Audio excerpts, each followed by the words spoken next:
नमस्कार साथियों। LLB first semester का जो फिफ्थ पेपर है अपकृत्य विधि लॉ ऑफ टोर्ट, उसके महत्वपूर्ण तथ्य इस वीडियो में हैं। देखिएगा, बिना इनको समझे एमसीक्यूज के आंसर दे पाना शायद असंभव कार्य है, क्योंकि ज़्यादातर एमसीक्यूज के फैक्ट जब तक आपको याद नहीं होंगे तब तक एमसीक्यूज के उत्तर आप नहीं दे पाएंगे, कितने भी सीरीज को आप पढ़ें। इसलिए इसको समझने का प्रयास करिए। चैनल पर नए आए हैं तो चैनल को सब्सक्राइब कर लीजिएगा, क्योंकि हमारे चैनल में आपको एलएलबी और बीए-एलएलबी से संबंधित प्रत्येक सेमेस्टर्स के लिए कंटेंट मिलेगा, ऑथेंटिकेट होगा। देखिएगा, समझने का प्रयास करिए। क्वेश्चन नंबर 1, बड़ा ध्यान से गौर से सुनिएगा और वीडियो पूरा सुनिएगा, तभी समझ में आएगा। अपकृत्य क्या होता है, यानी जब तक हम अपकृत्य समझ ही नहीं पाएंगे तब तक हम उस प्रश्न का उत्तर शायद नहीं दे पाएंगे। और अगर हमने पढ़ा होगा तो कैसा भी एमसीक्यू आ जाए उसका सही ऑप्शन सेलेक्ट करने में दिक्कत तो नहीं होगी। चैनल को सब्सक्राइब कर लीजिएगा ताकि ये सारी ऑथेंटिकेट जानकारी आपको हो सके। देखिएगा, अपकृत्य, इसको दुष्कृति भी कहते हैं। सामान्य बोलचाल की भाषा में इसका प्रयोग नहीं होता है, ये विधिक भाषा है। अपकृत्य या दुष्कृति का अर्थ क्या है, इसको अंग्रेजी में कहते हैं टोर्ट। इसलिए आपके इस प्रश्न पत्र का नाम है लॉ ऑफ टोर्ट। आपका पंचम प्रश्न पत्र प्रथम सेमेस्टर के लिए। समझेंगे दुष्कृति का अर्थ क्या होता है, नहीं इस अपकृत्य का अर्थ क्या होता है, आपको अपने आप समझ में आ जाएगा। ये जो टॉर्ट शब्द है, इसकी उत्पत्ति लैटिन भाषा के टॉर्टम से हुई है। आपको बहुत सारी लैटिन मैक्सिम्स याद करनी पड़ेंगी, क्योंकि आपका जो 6 सेमेस्टर होगा उसमें एक पूरा का पूरा पेपर होता है जनरल इंग्लिश और लीगल लैंग्वेज का। आपको विधिक भाषा की पूरी जानकारी होनी चाहिए, क्योंकि न्यायालयों की भाषा ज़्यादातर अंग्रेजी ही है और उच्च न्यायालय और सर्वोच्च न्यायालय की तो मुख्य भाषा ही अंग्रेजी है। आप देखिएगा, इसलिए समझने का प्रयास करिएगा। जो लैटिन लैंग्वेज है, इसके टॉर्टम शब्द से टॉर्ट शब्द की उत्पत्ति हुई है। टॉर्ट अंग्रेजी भाषा के रॉन्ग यानी अनुचित शब्द का पर्यायवाची है। अब हमें समझ में आ गया होगा कि टॉर्ट होता क्या है। टॉर्ट का मतलब होता है अनुचित, इलीगल, रॉन्ग। इसी को हम विधिक भाषा में अपकृत्य या दुष्कृति कहते हैं। अनुचित शब्द का पर्यायवाची है, यानी रॉन्ग शब्द का पर्यायवाची है, और हिंदी में इसका समानार्थी शब्द अपकृत्य है। यानी अनुचित मानिएगा, जहां कहीं भी अपकृत्य लिखा हो उसको आप गलत या अनुचित मानिएगा, या दुष्कृति लिखा हो। अंग्रेजी भाषा में सर्वप्रथम इस शब्द का प्रयोग नॉर्मन विधिवेत्ताओं एवं न्याय मूर्तियों ने किया। नॉर्मन लोग, जो कि सन 1400 से पहले ब्रिटेन पे राज करते थे, नॉर्मंडी क्षेत्र के लोग थे ये। वहां के विधिवेत्ताओं ने और न्यायमूर्तियों ने इसका प्रयोग किया है। उनके मतानुसार इस शब्द का अर्थ उन कार्यों से था जिनके करने से किसी व्यक्ति विशेष को विधिक क्षति यानी लीगल डैमेज पहुंचे, यानी वैधानिक क्षति पहुंचाने के लिए किया गया अनुचित कार्य ही टॉर्ट है। और क्षतिकर्ता को उसकी नुकसानी देना पड़े, यानी जिसका नुकसान किया उसको उसकी नुकसान की भरपाई भी करना पड़े, चाहे वो कार्य क्षतिकर्ता ने जानबूझकर किया हो या अनजाने में किया हो। अपराध वो होता है चाहे आप जानबूझ करें या जानबूझकर करें या अनजाने में करें, अपराध अपराध ही है और उसका दंड भी आपको मिलता है। जिस तरीके से लाइट को गाली दे के छुओ तो भी करंट मारेगी और हाथ जोड़ के छुओ तो भी करंट मारेगी, बिल्कुल उसी तरीके से अपराध भी है। करोगे तो उसका दंड मिलेगा। देखिएगा, अपकृत्य संबंधी दायित्व संविदा भंग, ब्रीच ऑफ कॉन्ट्रैक्ट, यानी संविदा मीन्स होता है सहमति, आपस में कॉन्ट्रैक्ट, समझौता। ब्रीच ऑफ कॉन्ट्रैक्ट से भिन्न ऐसा दायित्व है जो सामान्यतः कानूनी कर्तव्यों का पालन करने के कारण उत्पन्न होता है और जिसका उपचार नुकसानी यानी क्षतिपूर्ति दे करके हो सकता है। अपकृत्य कौन सा ऐसा करते हैं जो कानूनी कर्तव्य का पालन ना करो तो पैदा होगा और इसका उपचार ये है कि आप इसकी क्षतिपूर्ति दे करके इससे निवृत्त हो सकते हैं। नेक्स्ट देखिएगा अपकृत्य की विशेषताएं। जब तक समझेंगे आप नहीं तब तक एमसीक्यूज के उत्तर नहीं दे पाएंगे, चाहे जिस बुक से पढ़ें, और ना ही आपको कुछ समझ में आने वाला है, क्योंकि बिना अच्छी जानकारी के आप अधिवक्ता नहीं हो सकते। बहुत सारा समय फिर आपको वकीलों की सेवा और जो है में लगेगा, और कोई भी शायद शुरुआती दौर में कोई बहुत ज़्यादा बेनिफिट भी नहीं होगा, बहुत लंबा समय देना पड़ेगा। लेकिन अगर आपके पास जानकारी है तो आपको बहुत कम समय देना पड़ेगा और बहुत समय में अच्छी तरीके से इस्टेब्लिश हो जाएंगे। इसलिए समझने का प्रयास करिएगा और वास्तव में पढ़िएगा, चाहे यूट्यूब से पढ़िए चाहे बुक से पढ़िए। यूट्यूब में बहुत सारे तथ्य आपको, बहुत सारी ऐसी जगहें हैं जहाँ बहुत अच्छा कंटेंट आपको मिलता है। ऐसी बात नहीं है, यूट्यूब बहुत अच्छा प्लेटफॉर्म है नॉलेज के लिए। चैनल पर नए आए हैं सब्सक्राइब कर लीजिएगा ताकि ऑथेंटिकेट जानकारियां आपको मिल सके, और एलएलबी फिफ्थ सेमेस्टर तक, 6 सेमेस्टर तक लगातार आपको जानकारी मिलती रहेंगी। इसलिए चैनल आपके लिए उपयोगी है, सब्सक्राइब कर लीजिएगा इसको। अपकृत्य की प्रमुख विशेषताएं क्या हैं देखिएगा। What are main features of tort. LLB में एडमिशन लिया है तो वकील तो बनना ही है, तो जब वकील बनना है तो अच्छा और जानकार वकील बनना है और बार बार बैक नहीं लेना है, जिससे कि एलएलबी में ऐसा ना हो कि एलएलबी में 4-6 साल लग जाए और तब तक एलएलबी होने से पहले ही हिम्मत टूट जाए। इसलिए जानकारी होना अति आवश्यक है। देखिएगा अपकृत्य की प्रमुख विशेषताएं समझिएगा। What are main features of tort. अपकृत्य की प्रमुख विशेषताएं क्या है। अपकृत्य की दी गई परिभाषाओं के विश्लेषण से अपकृत्य की विशेषताएं ये हैं, देखिएगा आप समझिएगा, आपको पीडीएफ भी दे रहे हैं। अपकृत्य किसी व्यक्ति का अधिकार का तिलंघन है, यानी किसी थर्ड पर्सन की, सेकंड पर्सन के अधिकार का तिलंघन, यानी उसके अधिकार की हानि, वो अपकृत्य है। या उसके प्रति अन्य व्यक्ति द्वारा कर्तव्य की अवहेलना है। विशेष परिस्थितियों में सभी व्यक्तियों के बीच असाधारण कानून के अनुसार अधिकार और कर्तव्य उत्पन्न होते हैं। अपकृत्य उन अनुचित कृत्यों से भिन्न होता है जो पूर्ण रूप संविदा भंग के अंतर्गत आता है, यानी अपकृत्य उन अनुचित कृत्यों से भी थोड़ा सा अलग होता है जो पूर्ण रूप से संविदा भंग होने यानी आपस में कॉन्ट्रैक्ट या समझौता भंग होने पर पैदा होता है, उससे थोड़ा अलग है ये। यानी अपकृत्य ऐसा कृत्य है जिससे नुकसान की भरपाई करके उससे निपटारा किया जा सकता है, यानी पूर्णता शुद्ध अपराध नहीं मान सकते इसको। आगे देखिएगा नंबर 2, अपकृत्य का उपचार सिविल न्यायालय, जो सिविल कोर्ट है हमारा, में नुकसानी पाने की कार्यवाही करके प्राप्त किया जा सकता है।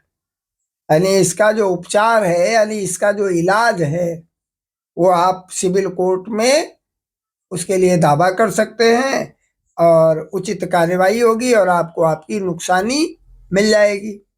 नेक्स्ट देखिएगा 3rd नंबर, सन 1875 में पूर्व सामान्य कानून के न्यायालयों यानी जो कॉमन लॉ कोर्ट्स है में मुकदमा चला कर अपकृत्य के प्रति कार्यवाही पूर्णतया अन्य न्यायालयों में की जाती थी, जैसे कि कोर्ट ऑफ चांसरी में। 1400 से पहले कोर्ट ऑफ चांसरीज थे, जो कि किंग, जो राजा लोग होते थे, सम्राट होते थे, उनके अधीन होते थे। सन 1875 के पूर्व यानी 1875 के पहले सामान्य कानून के न्यायालयों में, कॉमन लॉ कोर्ट में मुकदमा चलाकर अपकृत्य के प्रति कार्यवाही पूर्णतया अन्य न्यायालयों में की जाती थी और वो कोर्ट ऑफ चांसरी कहलाते थे। नेक्स्ट नंबर देखिएगा, अपकृत्य में जिन अधिकारों का अतिलंघन होता है, यानी जो आपके अधिकार है उनका अतिलंघन यानी हनन होता है, नुकसान होता है, वे लोकबंदी अधिकार यानी राइट इन रेम होते हैं। एक एक लैटिन मैक्सिम्स को बड़ा ध्यान से सुनिएगा। लोकबंदी अधिकार कहते हैं right in rem. Latin maxim है, मैक्सिम मीन्स होता है कहावत या सूक्ति, जिन्हें वो समाज के प्रत्येक व्यक्ति के प्रति प्रवर्तित करा सकता है। नेक्स्ट देखिएगा, अपकृत्य के आवश्यक तत्व। What are essential elements of tort. हर बार नए एमसीक्यूज बनते हैं और इन्हीं डिटेल्ड क्वेश्चन से बनते हैं। प्राय देखा गया है एलएलबी के समझ सेमेस्टर्स में हर बार एक नया तथ्य समझ के सामने आता है और यूनिवर्सिटीज प्राय वो क्वेश्चंस देते हैं जो कि शायद कॉपीड नहीं होते हैं, सिलेक्टेड होते हैं और इन्हीं तथ्यों से ही निकाल करके मिलते हैं, इसलिए एलएलबी थोड़ा सा हार्ड हो गया है। अपकृत्य के आवश्यक तत्व समझिएगा। What are essential elements of tort. थोड़ा गला खराब है, पैसेंस रखिएगा। अपकृत्य के आवश्यक तत्व एसेंशियल एलिमेंट्स ऑफ टोर्ट। अपकृत्य एक ऐसा कृत्य है अथवा चूक है जिसमें किसी व्यक्ति के विधिक अधिकारों का उल्लंघन होता है तथा जिसका उपचार अनिर्धारित क्षतिपूर्ति यानी अनलिक्विडेटेड डैमेज है। अनिर्धारित क्षतिपूर्ति यानी क्षतिपूर्ति पहले से डिफाइंड नहीं है, निश्चित नहीं है। इस प्रकार एक कृत्य को अपकृत्य होने के लिए उसमें निम्नलिखित तत्व या लक्षण होना आवश्यक है। कौन कौन, देखिएगा नीचे। चैनल को सब्सक्राइब कर लीजिएगा, अगर अच्छा लगे तो लाइक तो एक बनता है। किसी व्यक्ति द्वारा कोई अनुचित कृत्य किया गया हो अथवा चूक की गई हो यानी गलती की गई हो, यानी रॉन्ग एक्ट और ओमिशन कहलाता है अपकृत्य। नंबर सेकंड, उस अनुचित कृत्य अथवा चूक से किसी अन्य व्यक्ति को क्षति हुई हो, यानी आपने जो कार्य किया या किसी थर्ड पर्सन ने जो कार्य किया उससे दूसरे का नुकसान हुआ। नेक्स्ट, थर्ड, अनुचित कृत्य यानी जो रॉन्ग एक्ट है अथवा चूक ऐसी हो कि उसमें नुकसानी का मुकदमा चलाने का विधिक अधिकार भी प्राप्त हो और नुकसान भी आपका ऐसा हो कि उसमें मुकदमा चल सके, तो न्यायालय के माध्यम से जो अपकृत्य से पीड़ित है वो क्षतिपूर्ति प्राप्त कर सकता है। अपकृत्य की प्रकृति का वर्णन देखिएगा, बड़ा महत्वपूर्ण है। इतने से ही आपको कई सारे डिटेल्ड वीडियो आपको मिल जाएंगे, पूरे पूरे सुन लीजिएगा, आपको अच्छी तरीके से समझ आ जाएगा अपकृत्य क्या है। प्रश्नों के उत्तर भी आसानी से आप दे पाएंगे और ज्ञान भी बढ़ेगा। देखिएगा, अपकृत्य की प्रकृति क्या होती है। Explain the nature of tort. Tort माने तो मालूम ही हो गया आपको, रॉन्ग डीड यानी अनुचित कार्य, गलत कार्य। इसकी प्रकृति क्या है। अपकृत्य जो होता है यानी टोर्ट होता है अवैध कृत्यों की ऐसी कोटि में आता है जिसके विरुद्ध सामान्य विधि के न्यायालय में कार्यवाही हो सकती है। यानी अपकृत्य ऐसा गलत कार्य है जिसके विरोध में आप न्यायालय में वाद दायर कर सकते हैं, कोर्ट ऑफ कॉमन लॉ का सहारा ले सकते हैं। विधि की शाखा में विभिन्न अपकृत्य अथवा दोषपूर्ण कार्य सम्मिलित हैं और जो विधि की अपकृत्य शाखा है इसमें बहुत सारे दोषपूर्ण कार्य सम्मिलित हैं। आपको उनका अध्ययन करना भी पड़ेगा और जानकारी भी लेनी पड़ेगी। किसी व्यक्ति की ख्याति को क्षति करना, देखिएगा आप समझिएगा, समझने का प्रयास करना, यानी किसी व्यक्ति की ख्याति की क्षति करना, यानी वो प्रसिद्ध व्यक्ति है और उसकी ख्याति को, प्रसिद्धि को अगर आप नुकसान करेंगे तो उसकी नुकसानी आपको देनी पड़ेगी, भरपाई करनी पड़ेगी। अर्थात मानहानि, हमला यानी किसी पे फिजिकल असॉल्ट करते हैं, प्रहार ये भी हमले का ही एक रूप है, थोड़ा घातक हो जाता है। छल, किसी को धोखा या किसी की उपेक्षा यानी उस पर ध्यान न देना आदि अपकृत्य के उदाहरण है। ये देखिएगा अपकृत्य के उदाहरण, मानहानि, हमला, प्रहार, छल और उपेक्षा, ये अपकृत्य के टाइप्स हैं। इन अपकृत्यों से अपकारी व्यक्ति दूसरों में निहित कुछ विधिक अधिकारों का उल्लंघन करता है। यानी जो अपकारी व्यक्ति है, जो अपकृत्य करता है, वो दूसरों के जो विधिक अधिकार है उनका उल्लंघन करता है, उनको नुकसान पहुंचाता है। विधि कर्तव्यों के पालन न करने से कई प्रकार के विधि विरुद्ध अर्थात दोषपूर्ण कार्य पैदा होते हैं, जिन्हें मुख्यतः दो श्रेणियों में यानी 2 टाइप्स में बांटा जा सकता है। देखिएगा कौन कौन से। आपराधिक अपकार और दीवानी अपकार, यानी 2 तरीके के नुकसान हैं, एक आपराधिक और एक दीवानी। यानी एक तो फिजिकली नुकसान पहुंचाना और दूसरा है संपत्ति को नुकसान पहुंचाना। अपकृत्य दीवानी अपकारों की कोटि में आता है। जो अपकृत्य है ये दीवानी अपकारों की कोटि में आता है, नोट करिएगा इस बात को। आपराधिक अपकार में अपकारकर्ता को दंड दिया जाता है, जबकि आपराधिक अपकार है इसमें जो अपकार करता है, जो अपकार करेगा यानी अपकृत्य करेगा, उसको दंड देने का भी प्रावधान है। केवल नुकसान ही नहीं, उसको दंड भी मिलेगा, उसको फिजिकल पनिशमेंट भी मिलेगा। जबकि दीवानी अपकार में प्रतिवादी को वादी की हुई क्षति के लिए क्षति मूल्य चुकाना पड़ेगा। यानी दीवानी क्षति करते हो तो उसकी कीमत अदा करनी पड़ेगी, का भुगतान करने के लिए कहा जाता है। अपकृत्य की प्रकृति के संदर्भ में निम्न बातें महत्वपूर्ण हैं, इन बातों को समझने का प्रयास करिएगा। कौन कौन महत्वपूर्ण है? अपकृत्य विधि संहिताबद्ध अथवा अधिनियमित विधि नहीं है। जो अपकृत्य है ये विधि संहिताबद्ध या अधिनियमित विधि नहीं है।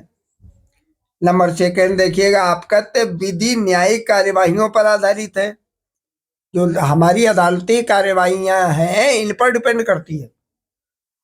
और विधि की शाखा का आधार इंग्लिश कॉमन लॉ है। यानी इस अपकृत्य का जो आधार आधुनिक भारत में इसका जो आधार है वो इंग्लिश कॉमन लॉ है। यानी जो ब्रिटेन और नॉर्मन्स के जो कानून चलते थे उनके आधार पर हमारा कानून आज भी चल रहा है और उसी आधार पर सजाएं निर्धारित की जाती हैं या नुकसानी यानी जो क्षतिपूर्ति वो निर्धारित की जाती है। आप भारत में जो ये विधि है इसका आरंभ किया अंग्रेजों ने, क्योंकि लगभग 200 वर्ष तक अंग्रेजों का शासन रहा, तो उन्होंने अपने यहाँ के कानूनों को ही यहाँ अधिरोपित करने का प्रयास किया। अपकृत्य विधि का आधार इस परिकल्पना पर आधारित है कि जहाँ अधिकार है वहाँ उपचार भी है। यहाँ जहाँ अधिकार है वहाँ उपचार भी है इसका। नेक्स्ट देखिएगा, बड़ा महत्वपूर्ण वीडियो है, बहुत कुछ समझ में आ जाएगा आपको अपकृत्य के बारे में। 1-2 बार सुनिएगा तो और ज़्यादा समझ में आ जाएगा। चैनल को सब्सक्राइब कर लीजिएगा ताकि आपको अन्य सेमेस्टर्स का भी कंटेंट आसानी से पहुंच सके। जहां उपचार है वहीं अधिकार है और जहां अधिकार है वहीं उपचार है। इसका अर्थ क्या है देखिएगा, इस मैक्सिम को याद कर लीजिएगा, उबी रेमेडियम इवी जस। लास्ट तक 6 सेमेस्टर तक आपका पीछा नहीं छोड़ने वाली है। उबी रेमेडियम इवी जस, जहां उपचार है वहां अधिकार है या जहां अधिकार है वहां उपचार है। ओबी जस इवी रेमेडियम एक्सप्लेन दिस मैक्सिम। ये सूक्ति है, इंग्लिश सूक्ति है, इसको कंफर्म कर लीजिएगा कि इसका हिंदी अर्थ याद कर लीजिएगा, रट लीजिएगा इसको कि जहां उपचार है वहीं अधिकार है। उबी रेमेडियम इवी जस या उबी जस इवी रेमेडियम, आपको अंग्रेजी प्रश्न पत्र में भी इसको पढ़ना पड़ेगा और कईयों बार 20 बार इससे सामना होगा। देखिएगा, जहां उपचार है वहीं अधिकार है, जहां अधिकार है वहीं उपचार है। समझिएगा इसको। अपकृत्य विधि में इस सूक्ति का बड़ा ही महत्व है। वस्तुतः अपकृत्य का विकास भी इसी सूक्ति पर आधारित है। जो अपकृत्य है यानी रॉन्ग डीड है, आपका अनुचित कार्य है, उसका विकास भी इसी पर आधारित है। इस सूक्ति का अर्थ है जहां उपचार अधिकार है वहां उपचार है, वहां उपचार भी विधि में होना चाहिए। यानी कानून के दायरे में कानूनी दृष्टिकोण से समान रूप से होना चाहिए। ये सत्य है कि अधिकारों का अस्तित्व ही उपचार पर निर्भर करता है और कोई चूक ऐसी नहीं है जिसका उपचार नहीं है। यानी कोई गलती, कोई चूक ऐसी नहीं है जिसका उपचार नहीं है। जब इस सूक्ति का प्रयोग अपकृत्य के संबंध में किया जाता है तो वहां ऐसे अधिकारों के उपचार की ओर संकेत होता है जो विधि द्वारा प्रदत्त होते हैं, यानी कानून के द्वारा प्रदत्त अधिकार होते हैं। अपकृत्य दायित्व तभी उत्पन्न होते हैं जब किसी व्यक्ति के विधिक अधिकारों का उल्लंघन हो। इस प्रकार विधि द्वारा प्रदत्त अधिकारों के लिए विधि उपाय भी प्रदान करती है और नैतिक अधिकारों के अतिक्रमण के संबंध में इस सूक्ति का कोई महत्व नहीं है। यानी नैतिकता से इसका कोई लेना देना नहीं है, इसका लेना देना है नुकसानी से। दूसरे शब्दों में, जहां पर विधिक अधिकार नहीं है वहां विधिक क्षति भी नहीं होती है तथा विधिक उपायों की सुरक्षा भी नहीं मिलती है। इस सिद्धांत का प्रतिपादन सर्वप्रथम एसबी बनाम व्हाइट ने किया। इसको याद कर लीजिएगा, एसबी बनाम व्हाइट कई बार सामना होगा और 2-4 नंबर इस नाम से आपको मिलेंगे। एसबी बनाम व्हाइट के बाद में किया गया था। इस बात में न्यायालय का विचार था कि यदि वादी को कोई अधिकार प्राप्त है तो उसे उसके संरक्षण पाने के लिए उपचार भी अवश्य प्राप्त होने चाहिए। वस्तुतः उपचार के अभाव में अधिकार की कल्पना नहीं की जा सकती, क्योंकि अधिकार और उपचार एक दूसरे के पूरक हैं। आपको बहुत सारे महत्वपूर्ण तथ्य हमारे वीडियोज में मिलेंगे, ध्यान से उनको सुनिएगा ताकि अच्छी तरीके से कुशल वकील हो सके और बहुत अच्छे अंकों से पास हो सके, क्योंकि आपको मिनिमम 48% मेंटेन भी करना है। इसलिए अध्ययन बहुत जरूरी है। वीडियो पूरा सुनने के लिए बहुत बहुत धन्यवाद। जय हिंद।